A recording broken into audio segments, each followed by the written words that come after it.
السلام عليكم ورحمة الله وبركاته. نكمل قصتنا راهب أبو غضب ويا الباب الثاني. أم أحلام بغيت 4 ساعات يم القابلة بين ما ارتاحت والطفل بس يبكي. بالبداية خفت لين ما يقبل يسكت، بس أم شاب قالت اللي يبكي يفيد الطفل. حديث الولادة لين يفتح الشرايين المسدودة عنده وينظم الدم بالجسم، لذلك تركته يبكي. ما خفت بعد. رجعنا أبو قاسم للبيت، والمرة هم ابتلت بيه هي عمر ابنها، وقاسم سنة عافتها يم أختها العافت عفناها يم بنات. رجعنا للبيت، الطفل جو عباتي مخليته وأنا أمشي على كيف لازم بطني والكانونة بيدي.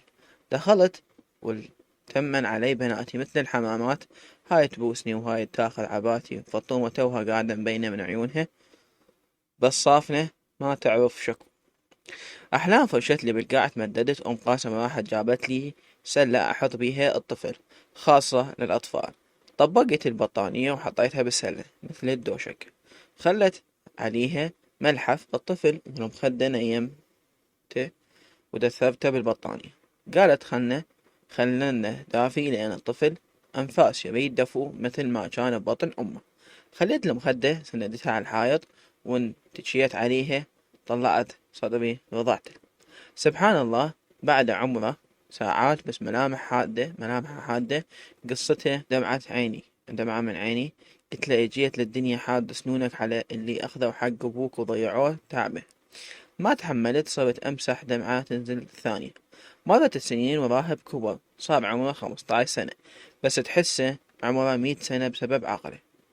صار هو أبو البيت، والعيال كل ساعة تزم. وكان ساعة يجيب مسواق صمون، ساعة ودي هاي جيب هاي ديج. هو ما يحكي. المهم دراسته، هو هم سنة بكالوريا صف ثالث متوسط، العفو صف ثالث متوسط. ناتي كبران أحلام عمرها 22، تركت المدرسة كانت بالثالث متوسط لأن ما تحب الدراسة. جو خطابة عن طريق أم قاسم، وصارت ترزمة تزوجت بالبصرة. وزهرة رسبت سنتين بالسادس وتالي بطلت، وهم جوا خطابة. حما أحلام يعني انطيتهم 2 الأخوة عايشات ببيت واحد. بقت بس فطومة من كان عمرها 18 سنة، نجحت السادس وبطلت، ما قبلت تكمل لأن المصرف والعيشة صار كلش صعبة، يا دوب نوفر لقمة الخبز. أنا تعلمت الخياطة وعلمت فاطمة هم حتى تساعدني.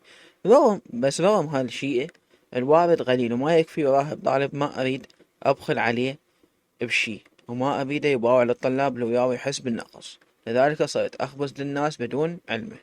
وهو عمت عيني ما يقبل يبقى قاعد. راح الخالة وطلب منه يشتغل بمحل مالته مال غسل سيارات حتى يساعدني بالمصرف.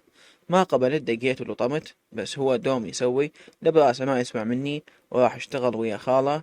أخوي وعرفه طبعه قاسي، كان يرجع راهب وجهه أحمر دم. أريد أعرف السبب بس ما يحكي. عرفت أخوي يأذيه وحاولت أفهم منه السالفة، بس كان ساكت. ومستمر بالشغل ويا من يرجع من المدرسة وأروح للمحل. يجيني نقعان ماي بعز الشتاء والجو بارد، أحسبني كبر قبل أوانه، وصار زلمة يعتمد علي رغم صغر عمره. المواقف والحياة والظروف كفيلة تقسي قلب بنادم. وأنا ابني انجمعنا على قعدنا من غبشة لأن اليوم عيد، والوادم هاي اللي يعزم أهله وذاك اللي يعزم ناسه. فيجونا العجين، يجيبونا العجين الأخبزة، وفاطمة تساعدني. جنا نركض ركض حتى ما يشوفنا راهب ويحس بينا. أما نت ما يرجع حسن بالمحل، كملت خبز مع عجانتين وبقانا 2. لميت الخبز وخليت فاطمة تشنق المعجان الثاني.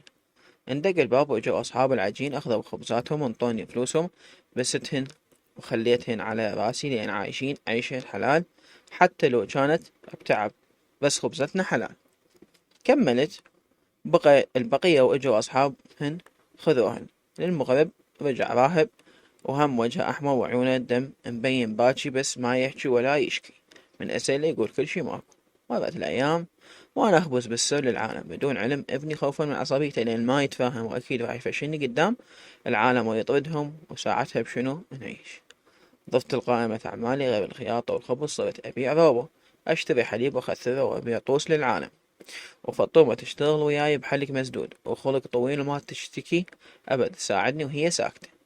بنتي الحلوة تعيش حالها حال البنات، فتحت عيونها على القهر والتعب. هي شاطرة بس بطلت لأن سادس يبادله فلوس وصرف الملازم والكتب.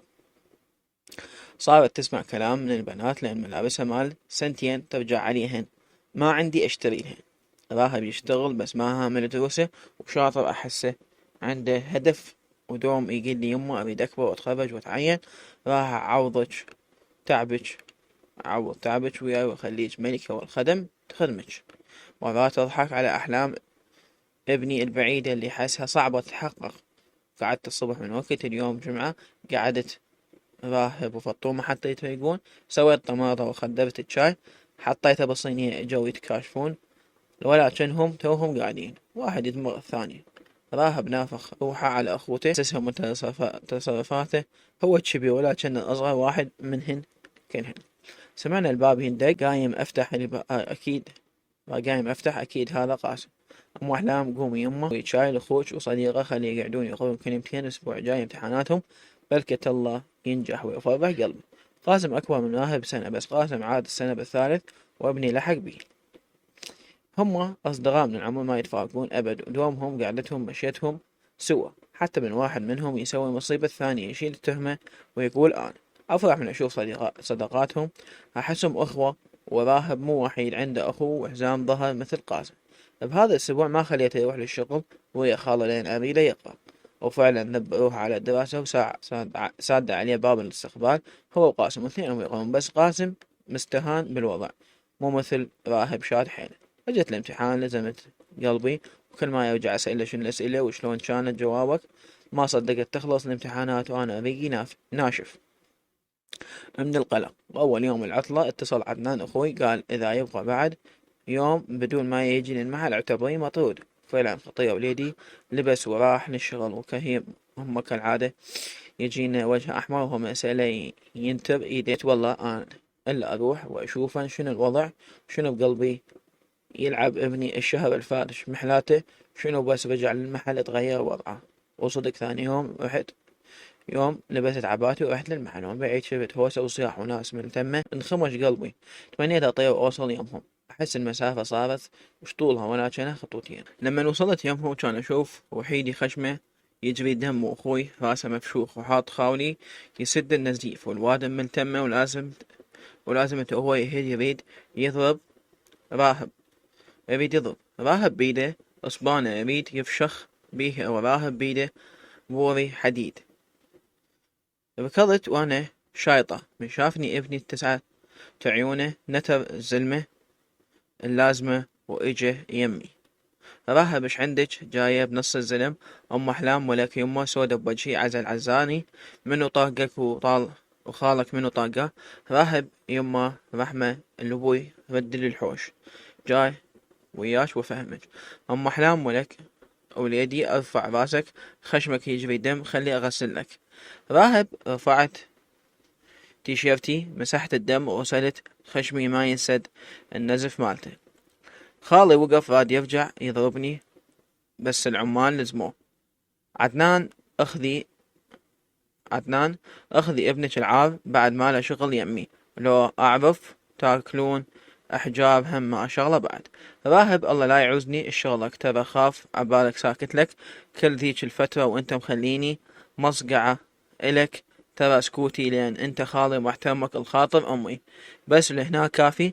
تحديت بما فيه الكفاية وتجاوزت، وأنا ما متجاوز عليك. ومرة ثانية إذا مديت إيدك أمد إيدك أكسرها وأعلقها إلك برقبتك. أم أحلام لازمته هو يهد وينفلت مدمعم، يريد يرجع يضرب خاله. ما قبلت على تصرفه مهما يكون يبقى أخوي، وما لازم ابني يسوي بيه هيك. رجعنا للبيت وأنا ألوب وابني وجهه وارم وخشمه ما سكت. سحبته من إيده قلت له بس خلي أشوفك للممرض بالصيدلية. فعلا لما شافه قال عنده كسر بسيط بعظمة الخشم ولازم ينكوي حتى يبطل النزيف. بغيت ألطم واعتذرت من الرجال لأن ما شايله فلوس، قلت له العصر أجيبهن إلك، والرجال ما حكى، قال فدوة إلك، فدوتك الفلوس خاله شنو قدرهن وتحجين بيهن. الحمد لله الدنيا بعدها بخير، بيها ناس طيبة وتوقف إلك وبوقت الضيق. دخلنا للبيت، جبت له دوشة قبل يتمدد. أحس أعصابه ناب، يريد يتعارك. ابني وكح من زغرة، عارفه من يتعصب وما يشوف قدامه. جبت وصلة وماي وقعدت أمسح بوجهه. راهب يما شوفيني راهب يما عوفيني محمل والديك ما بيه شي. أم أحلام احكيلي وليدي، أحلفك بالزهرة أم الحسن تحكيلي شنو صار. ريح قلبي. راهب يما إلا أقلك أخوك كل ذيك الفترة كل ما يشوفني يضربني على بي أحسن. أحس عيوني تطلع من ضربته لو يفشلني ويصيح ابن الفقر. كل شوية يسمعني حكاية. تالي يوم اتهمني بايق فلوس من الدخل وهو ناسي ماخذهن دافع بيهن فاتورة الكهرباء فوق ما لازم. يعتذر اجي يصيح ويهيد. قلت له انت هم محسوب على الخوال. شنو هذا؟ اجا وانطاني لطمة على خشمي، وانا من حالات روحي ما لقيت نفسي غير جريت البوري وفشخته براسي وخليت دمه بطولة. ام احلام سودة بوجهي. يما صخمني كل هذا يصير بيك وانا ما ادري، ومن اسألك تقول كل شي ماكو. منين تلقاها ومنين ربي؟ لا بشر يرحم بحالي ولا اخو يرحم بحالي. شو مسوي عندك وهيك معاقبني رب؟ لبست لابس لا بس مثل النسوان ولا فرحت مثلهن ولا تغاويت ولا قربت ولا بقت ولا زينت. ليش هيجي غاضب علي يا الله؟ بغيت قاعدة وابكي وفاطمة تبكي وياي وليدي وجهها وارم. ثاني يوم اخذته للدكتور بالمستشفى لان ما عندي فلوس اخذه دكتور على الخاص. الدكتور من شاف وضعي قرر يقول له بالمستشفى. ردت ادخل ما خلاني ادري يخاف اتخربط من اشوفه. نص ساعة وطلع دايخ لزمته هو قوة يمشي. رجعنا للبيت لقيت أحلام وزهرة جايات. طبعا أحلام صار عندها ولد وبنية عمر ابنها ضرغام 4 سنوات. وبتها اسمها ريحانة عمرها 2 سنين. بس زهرة بعدها ما صار عندها. صار لها 2 سنين من زوجته وجاي تراجع على طفل. تلقاني ضرغام بيبي بيبي. شلت أبوس بيه أفرح من أشوف بناتي يلتمن ببيت أبوهن. هن هم تعبن وشبعن قهر وضيم ومن العوز اختارن يتزوجن بإرادتهن. اش قد حاولت بس كان مقتنعات والحمد لله قسمتهن طلعت خوش قسمة يم ناس خوش ناس ويخافون الله. أحلام وعلي كون هسه أروحن لهذا أخوك اللي اسمه خالي إلا أنيمه بالانعاش عود. خالي خلاني أثناء براسك. أم أحلام عيب باما ما يصير تحجين على هيك شي قدامي على أخوي. أحلام خوتك كوني وبعدك تسميه أخوي المفروض تبرين منه وتقطعين علاقتك بيه. عود خالينا همزين ما جدينا منه ولا عيشتنا علي عنده. شنو راهب يشتغل بتعبه ما طالب من عنده حتى يأمن علينا. زهرة هو خالص من قاعد بخيل ويموت على الفلس ونحس ما يحب غير نفسه. فاطمة ماما ليش هالشي يكرهنا؟ أحلام قبل بوقت النظام اجى لأبوك وقال له اكو بستان اريد اشتري، اريدك تساعدني ادفع فلوسه. ابوك قبل بس قال له اريد ادخل شريك وياك ولازم اروح اشوف البستان وين موقعه وشنو موضوعه. عدنان تخبل على البستان ما عنده المبلغ الكامل حتى يشتري، كان لازم يدخل وياه شريك. فعلا راح يشوفه وتفاجأ من سمع واحد من الناس قالوا جوا البستان اكو مقبرة جماعية والكل يعرف بهذا الشي لذلك ما حد يشتري. ايش عندك تجيب لهنا ترى منحوس للي يشتري. ابوك ما صدق الرجال راد يشوفه بعينه. راح جاب حفارة وحفر فعلا طلع اكو عظام وناس مدفونة بملابسهم. قبل كانت الوادم تخاف تحكي ذلك أبوك سحب إيده وبطل وخالج تخبل. شلون يبطل ما يشاركه؟ وهو من البداية طلب من أبوك يداينه بنص المبلغ والنص الثاني أبوك يدخل بشريك. وخالج كانت فكرته يزيح النخل والشجر ويبني بمكان المحلات من يومها هو حاقد. أحلام هنا مربط الفرس ويقول هذا الزلمة ليش هيك حاقد. راهب والله شفيت قلبي بس لو ما لازميني كان دخلت قسم الكسور والله كان لخليهم يجبرونه من ساسة راسي. أحلام يما دخيلك إذا دخلت السجن ما فكرت شي يصير بيه. أبو سيدك وليدي استر علينا ما عندنا زلمة غيرك. بعد فترة طلعت نتائج وراهب ناجح من معدل كلي زين رفع راسي قدام الكل وثبت لي ما راح تعبي بالخالي بلاش. حتى قاسم نجح بس معدله 50. المهم نجح وخلص من الثالث. مرت الأيام والسنين صار عمره راهب 18 سنة وهاي السنة هو السادس. ايش قد يحاول حتى أقبل يشتغل، بس الواد بس الدوام بس بعد الدوام بس ما قبلت. أنا ما مصدق ينجح ويطلع من السادس وهو يدور شغل. صح العيشة صارت أصعب، وفاطمة رغم الخطابة كثرة عليها لأن هي ياها تجي تخبز وتشوفها تنعجب بيها بشكلها وهدوءها، بس هي رافضة ما تقبل. أعرف شنو سبب رفضها، لأن ما تريد تعوفني أخبز للناس وحدي وأخيط وأتعب. قعدنا الصبح مثل كل يوم، راهب راح للدوام وأنا بنتي واحدة تخبز والثانية تخيط. أنا عيوني تعبت من الخياطة، صار نظري مو كلش صح. فاطمة إيديها مكسبة من الخبز وحرارة التنور، من تخلص وجهي ينقط أحمر. وأنا مقتنعة متفقة ويا الجيران بوقت المدرسة الصبح يجيبون العجين، والعصر أعتذر منهم. صارت الساعة بالوحدة وابني ما جاي من المدرسة، وجزت الساعة وصارت بثلاثة وهو بعد ما جاي. لزمت قلبي وافتر منه وأرجع منه، وقاسم وياي لأن ابنها هم ما رجع. الساعة 4 دخل وشكله مخربط وملابسه مقطعة ماي. سألته بخوف ولك يمه وقعت قلبي وين كنت؟ لا أنت ولا قاسم. رحت سألت أمه وقالت بعد ما أجي وين كنت أنت وياه؟ راهب على كيف يما انطيني مجال آخذ نفس. أم أحلام شوف البطان أنا دمي فاير، هو يريد يرتاح. مد ايده المحفظة طلع منها فلوس بس ما مبينات هواي. انخوش قلبي لأن ما أريد ياكل حرام وذني مبينات فلوس مو مال واحد يشتغل عامل وينطوه هيجي مبلغ. لطمت على وجهي قلت له ولك منين جبتهن؟ بايقهن مو؟ راهب ما مقبولة منك يوم راهب، انتي ما علمتيني امد ايدي على الحرام، لا تخافين ذني حلال جبتهن بتعبي. ام احلام احكي منين جبتهن لا اشيك ثوبي هسه. راهب راح احكيلك بس السكتي فضحتينا. رجعت من دوام سمعت اكو حملة تنظيف للشطوط عن قليلين المثل، حالتي محتاجين الفلوس والمبلغ انعرض مغري ما قدرت ارفض، لذلك نزلت ونظفت وياهم الشط. انطوني القاس مع الله. ام احلام صرت الطم على وجهي بالزايد، الله ياخذني الله خلصني وتريحني من هالعيشة. ولك يما انت هالوحيد الي لو غرقان وميت وين انطي وجهي انا؟ اذا رحت مرة ثانية الله شاهد اعوف لكم البيت وهجن. راهب كافي يما الخاطر ربك، ترى صرت زلمة وبعدك تخافين علي عبالك زعطوط قدامك. ترى كبرت وصرت شاب وكل شي بنفسي، وفوق كل شي طالب أريد القلم وأريد الكتاب والملزمة وانتي ما مقضية ليلك ونهارك قدام الماكينة. كافي عوفيني أنا أعتمد على نفسي وأطلع مصرفي. وخلي شغلة ببالك ما حد يموت ناقص عمر، كل واحد يموت بيومه. أكو ورقة إنه عنده من تخلص ورقتي وتيبس ذيك الساعة أموت، ويكون هذا الكاتب الله.